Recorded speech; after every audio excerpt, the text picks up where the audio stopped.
দেখুন, আমাকে লাস্ট বেঞ্চে তো আমি কাটিয়েছি গত 15 মাস, লাস্ট বেঞ্চে বসতাম। অনেকে আমার থেকে ইয়াং, মানে এবং কোনো পলিটিক্যাল ব্যাকগ্রাউন্ড নেই, আরটিআই অ্যাক্টিভিস্ট এসব আগে সিট পেয়েছিল।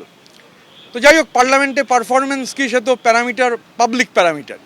তো ঘটনাচক্রে এটা খারাপ লাগতো যে সুখেন্দু শেখর রায়ের মতো মানুষ, তাকে লাস্ট বেঞ্চে বসানো হয়েছে, কারণ এটা হচ্ছে লিডার অফ দি হাউস, তিনি এটা ঠিক করেন যে কে কোথায় বসবেন।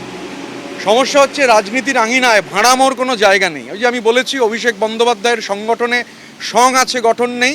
তার যে কুইজ মাস্টার আছে, তিনি diamond Harbour football club manage করছেন, সেখানের কাজকর্ম দেখছেন, বা অন্য জায়গায় তার অ্যাসোসিয়েটসদের নিয়ে সেখানে তার যে কোম্পানি আছে কুইজ করছেন, এগুলো ঠিক আছে, কিন্তু সমস্যা হচ্ছে মানে সেই ভাড়ামোটা পার্লামেন্টের ফ্লোরে চলে গেলে সমস্যা হয়।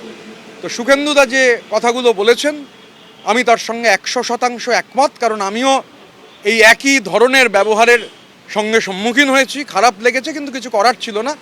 তো সুখেন্দুদা যে কথাগুলো বলেছেন, একটা কথাও মানে 1 ইঞ্চি বাড়িয়ে বলেননি, যা বাস্তব তাই বলেছেন। প্রবলেম হচ্ছে যে ওই কুইজ মাস্টার কুইজ শোতে যে ভাড়ামো করা চলে মাঝে মাঝে, সেই ভাড়ামোটা পার্লামেন্টে চলে না। তো এটা মানে এর সাক্ষী বহু লোক আছেন। সুখেন্দুদা আজকে বলেছেন, হয়তো কালকে আরও অনেকে বলবেন।